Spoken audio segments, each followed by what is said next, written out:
if there are obligatory rights upon you, then it becomes mandatory to write a will.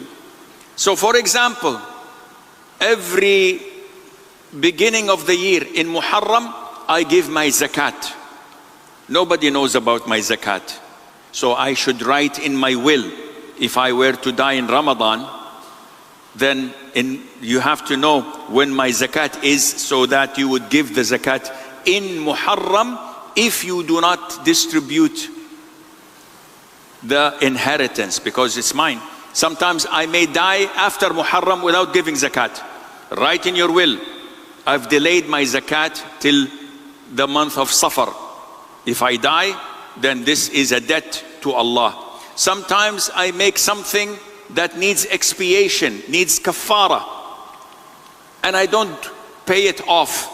Write in your will, because this is a debt Allah will hold you accountable for, so that your heirs would know. Sometimes one is not fortunate to perform Hajj.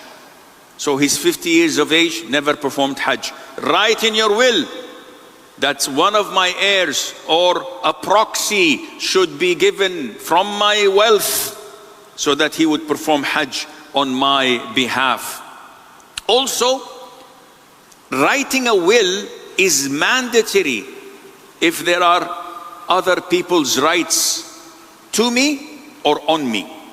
So if I lend people money, my children don't know about this. I gave this 1,000, I gave this 100,000. We don't have papers, and I die. How would my heirs collect?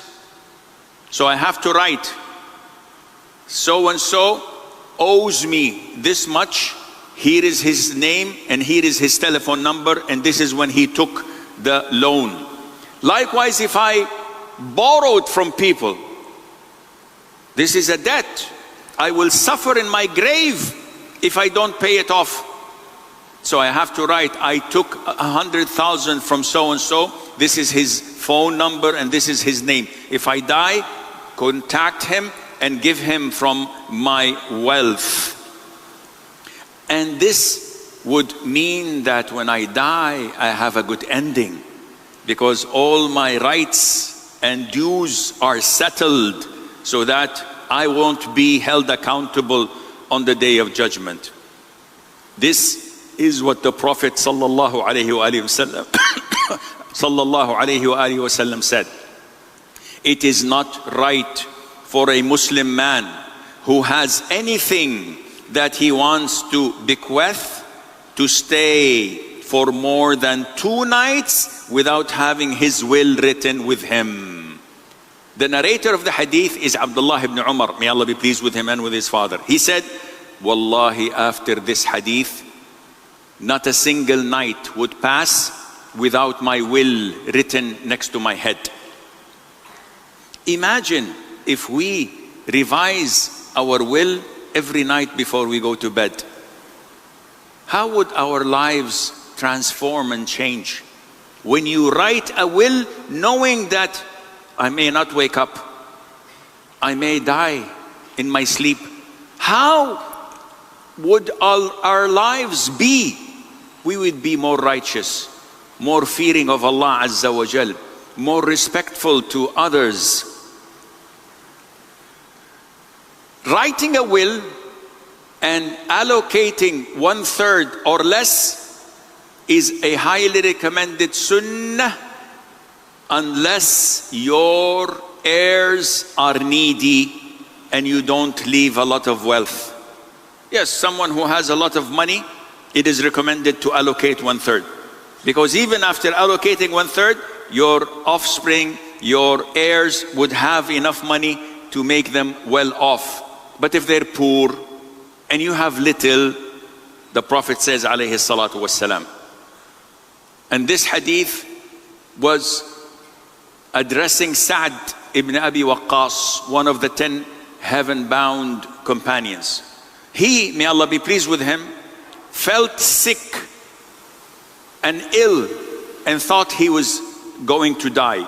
So when the Prophet visited him alayhi salatu wasalam, he said, "O Prophet of Allah, I have only girls. So should I allocate all of my money for charity after death? The Prophet said no. So he said 2/3? The Prophet said no. He said half? The Prophet said no. He said 1/3? The Prophet said alayhi salatu wasalam, 1/3, and 1/3 is even a lot. To leave your heirs rich is better than leaving them poor, asking people for help. Imam al-Sha'bi says, no wealth is more rewarding than a wealth a man leaves for his offspring, sufficing them from asking people for money. And therefore, from this hadith, a lot of the Salaf says that 1/3 and 1/3 is a lot, means that it is best to allocate a quarter, not 1/3, or maybe 20%, 1/5, so that you would fall under the recommendation of the Prophet alayhi salatu wassalam.